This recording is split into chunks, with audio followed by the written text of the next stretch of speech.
Larson dominates, and some fan favorites are going home early in the playoffs, and some guys that we didn't think were going to make it past the first round have made it past the first round. So let's get into it. Coming up next.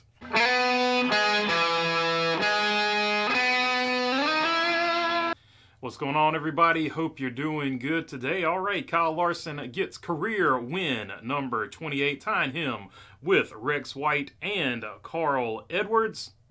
It is his 5th win of the season, which gives him the most wins on the year overall, and automatically advances him into the next round of the playoffs, which was important coming into this race because he had a slow start to this particular playoffs, at least in the first round. But it wasn't just a win, it was an absolutely dominating performance from Kyle Larson, which some didn't like. So let's jump into the race itself, because what more can you really say about a guy that led over 400 and something laps in this race? So coming into this race, a lot of the talk was about the tires. Would we have tire fall off? Would it be the same tire? And here's what I think. I think it was the same tire, but because these teams had already had a look at it, they knew how to adjust the setups for this particular tire. So you didn't see the same amount of fall off that you saw previously. In fact, during the other race where you had all those tires blowing and falling off so rapidly, the teams were saying during that race, if they knew this was the tire coming, they would have set the car up differently. And I think that's what you saw here today. I don't think there's this big conspiracy that they brought a different tire for Bristol. I think it was the same tire. I think the teams were just prepared for it. But because the teams were prepared for it, we didn't see the same amount of tire fall off, and that made for a much more difficult time passing race cars in this particular race. Still wasn't impossible. There still was plenty of passing, but that was back in the pack, so let me get to that. You were able to pass, but it might have taken you 10 or 15 laps to cleanly pass somebody. You couldn't pull the old bump and run because the high groove seemed to be the faster groove when you were trying to pass somebody. The lower groove, although faster when you were by yourself, you couldn't pass anybody, it seemed like, on the lower groove unless your car was significantly faster. And once again, like I said, it took you 15 or so laps to get that pass completed. And although those battles were shown, but they were all for second place, like the man out front had already taken off and ran away with it, at least after the first, halfway through the first stage, or whatever you want to call it.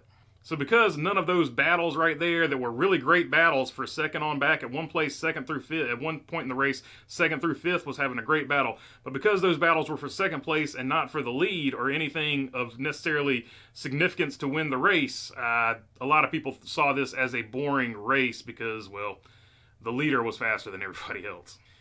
Factor that in with the long green flag run on the last stage of the race, and just a lot of people were unhappy overall with this race. I personally liked it. I don't necessarily, every once in a while, I don't necessarily mind somebody absolutely dominating a race as long as it's not every single weekend. And I know I watch races differently, but I thought the battles throughout the pack, like if Kyle Larson hadn't been in this race, the battle for first, which is really the battle for second in this race, would have been absolutely outstanding. Like there was some good racing throughout the middle of the pack and things like that. So I thought the racing itself was good. I think Kyle Larson just had a way better car.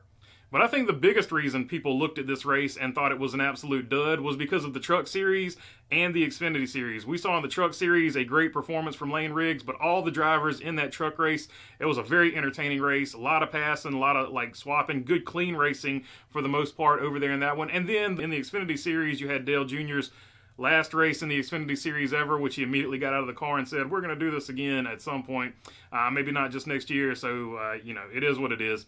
Anyway, the Xfinity race was really good, too. Great racing over there. Cole Custer wins the race, gets the regular season championship, so great racing in the Truck Series and the Xfinity Series overshadowed the Cup racing. The Cup racing just wasn't as good as those two other series that preceded them. So that being said, let's take a look at the top 10 here and see who had a good race and who had a bad race. Kyle Larson winning the race, couldn't have had much of a better race than he had, of course. Chase Elliott with the 9th place finish there. He continued to make that car better throughout the night, just got better and better. Bubba Wallace had a long run car, so that long run at the end definitely helped him as well. The first driver not in the playoffs in the top 10 here, finishing in 3rd position. Denny Hamlin did what he needed to do, had a really good run, and that's going to get him to transfer into the next round. We'll talk about the points here in just a minute, though. Christopher Bell doing what Christopher Bell does. 5th place finish, doesn't get talked about very often. but for whatever reason doesn't get talked about very often. But another good run for Seabell, has to be one of your Final Four favorites. Ryan Blaney, 6th place, another one who just continued to make his car better throughout the night and improve his position. Good run for Ryan Preece here in the 7th place position, looking for a ride next season, and runs like this will definitely help that effort out. Chase Briscoe, SHR teammate, finishing in 8th place, doing exactly what he needed to do with a good run as well. Alex Bowman in 9th place. With all the talk of people, taking his ride and whatever, however that's going to go down, but he has a good run himself. Maybe a deep playoff run can save that seat in 2026, allegedly, or whatever you got to say. Ross Chastain, another not in the playoffs, finishing in the top 10. So 3 drivers not in the top 10. 3 drivers not in the playoffs in the top 10 there. Those are also the only 10 cars to finish on the lead lap. 11 through 15, although they had a good run, were a lap down, which just speaks to how dominating of a race it was for the 5 car. Michael McDowell finishing 11th. Good run for him. Noah Gragson, another good run for him. Austin Cindric doing what he needed to do. Just needed a solid night to advance in the playoffs, and that's what he did. Chris Buescher, 14th. And Ty Gibbs, 15th. Not a bad run, but not what he wanted, and we'll get into that in just a minute. We'll see how that stacks up against Milton's best 5 and worst 5 of the race. He's got Kyle Larson as his best here. Kyle Larson puts on a juggernaut performance and wins the Bristol night race, by far his best drive of his Cup career. And he's going to have Martin Truex probably as his worst of the night. A moment of imprecision on pit road ruined Martin Truex Jr.'s race as he gets lapped. So let's start there with Martin Truex Jr. for bad race. Obviously, at points in this race, he was above the cut line, but that speeding penalty on pit road basically cost him his playoff chance, his playoff opportunity. So definitely, unfortunately, a bad race for Martin Truex Jr. I can't think of anyone that wanted to see it go that way for MTJ, but that's the way it goes. He wasn't the only Joe Gibbs car that had a bad race. Now, not necessarily a bad race for Ty Gibbs, but didn't get the finish he needed to advance to the next round. And you could tell he was visibly emotional about it in the interview afterwards. A bad race for him because he doesn't advance. And then you have, of course, 2 Ford drivers, Brad Keselowski, who had an amazing season. Just an absolutely great season for Brad Keselowski. I don't think anybody had him below the cut line when they were doing their predictions and things like that. But Brad Keselowski not moving on to the next round is another head-scratcher, too, because his teammate was so much faster than him this race, so that's just really strange. And Daniel Suarez, even though he got through to the next round, showed a lot of perseverance, never gave up. He had a bad race, too, but does still get in by the skin of his teeth, or whatever you want to say. And then Harrison Burton, bad race for him. Nothing he could do about it. He had the power steering went out on him, and there's nothing he could do about that. So bad luck for him. He was a long shot anyway, but never really had a chance because of the power steering deal.